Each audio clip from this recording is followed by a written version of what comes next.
Hi class and welcome to lesson 4.4, points of intersection. So today we're going to start off by using the graphing calculator that we have at the school. You could also just use any other calculator that you see on the website, any interactive graphing calculator like the one on my math tools. You just won't be able to use this second trace 5 button. Our graphing calculator will automatically find it for you. Okay, so this is just, these steps are just how to set up it on the graphing calculator. So step 1 says to graph each equation. Then we're going to use the calculate menu to find the point of intersection. And that's basically what we're going to start with today. All right, so notice, for example, A, folks, we have two equations. This is different from last day. Last day we had something like 3x equals 9. Okay, and then last day you would realize that that's 3 squared, I apologize, 3 to the x equals 3 to the power of 2. And then you would say, hey, x equals 2. Today we notice we have two equations. Once we have two equations, that means there's a y and an x. So therefore we need a solution that has both x equals and a y equals, okay, when they're given two equations. So that's what's a little different today. But we're going to use the technology to help us. So we're going to go to the graphing calculator. I've got it popped up here. And the first equation, my fault, that we're going to put in is 3 to the exponent of x. Okay, the second equation we're going to put in, and I'll put it in on a thicker line. That's why I'll press enter a little bit more. And the second equation we're going to put in is y equals 9. And again, that's a horizontal line. Let's take a look at the graph first. So here comes my exponential, and there is my horizontal line. Okay, now to do point of intersection, ladies and gentlemen, don't know if this will work. Let's see. Right here you see the calc button, guys. Okay, right above trace. So I have to just remove my ink layer there just so you see where it is. So we're going to go second trace, and then number 5 is point of intersection. It'll say first curve, you press enter. It'll say second curve, you press enter. It'll say guess, you press enter. And then you've got the point of intersection. Let me see if I can quickly go back here and capture that using my tool and bring it on to our lesson for us. Okay, so I'm going to capture this answer so then you have it in your notes.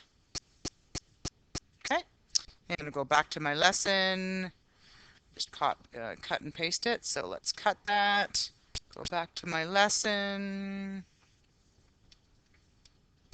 and should be able to paste it right here. Move it down. Okay. So notice they found the point of intersection. So in this case, you're going to go therefore solution xy, because you need both x and y, equals 2 and 9. Pretty cool, eh?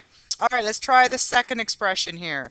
It says y equals 4 to the x plus 1 and y equals 8 to the x. So these are both two exponentials, and we may need to change our window when we get this graph going. So let's go and play a little bit. So we go to y equals. First of all, we're going to change that first one to 4 hat. Now you need to put this all in brackets because the exponent is x plus 1 in brackets. Okay, and for our second one, ladies and gentlemen, it's going to be 8 hat x.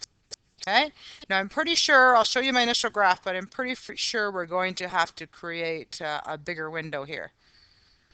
Because there's the first one, and here comes the second one. But we don't quite see where they intersect because it's up above the graph. So let's just change my window here. And I'm going to change my y. Let's just go 0 because we know it's not going to intersect there. And let's just say 100 and see what happens here. See if that gives us a better indication here. Okay, so there's the first one. And soon my second one will come, hopefully. There it goes. All right, so it's hard to see on here, but there is a point of intersection there. Okay.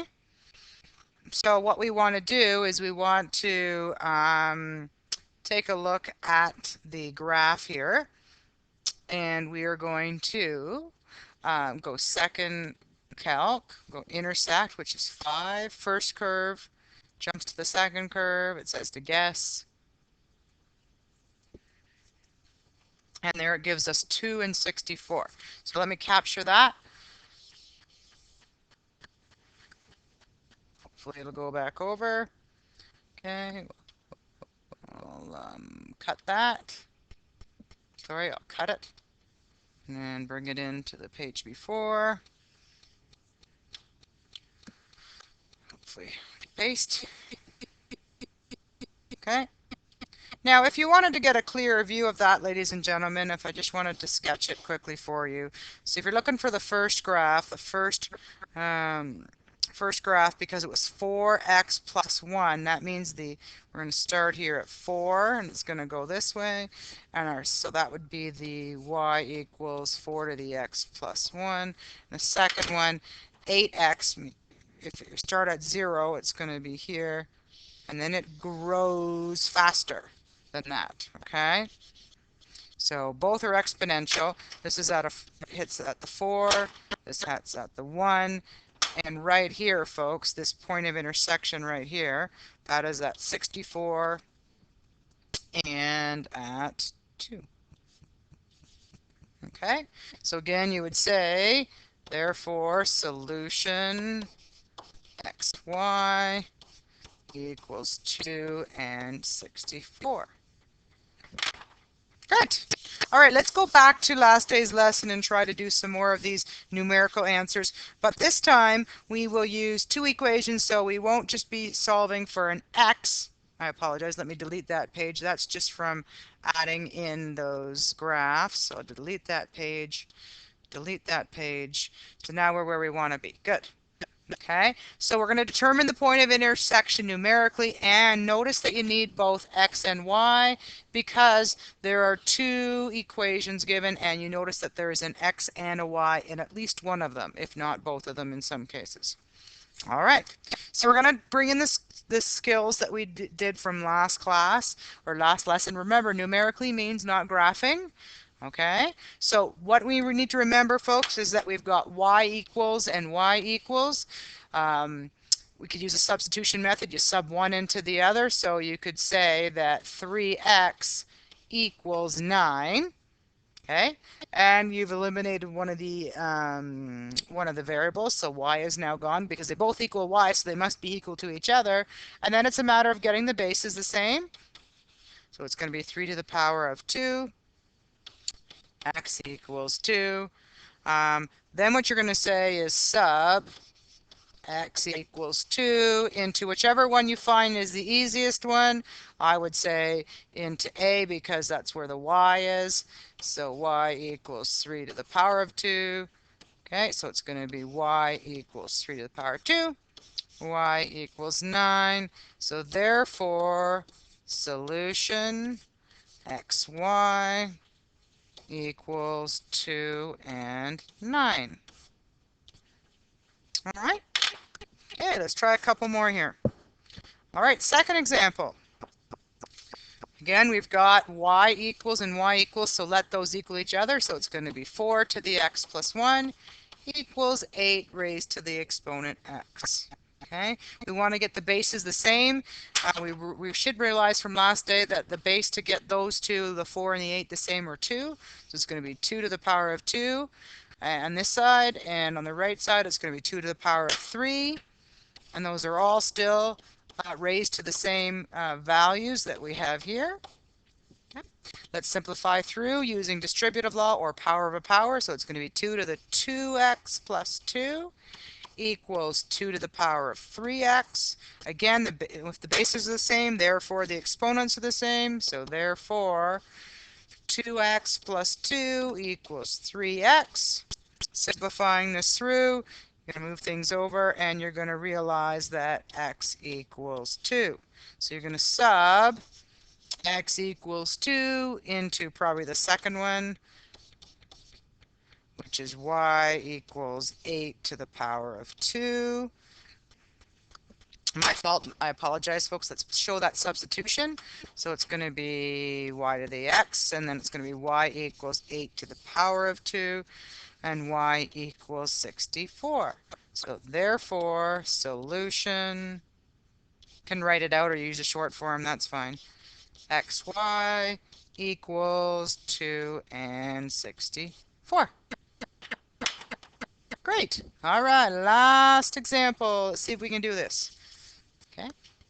Looking at these expressions, we've got y equals y equals. It's a substitution, so sub one into the other.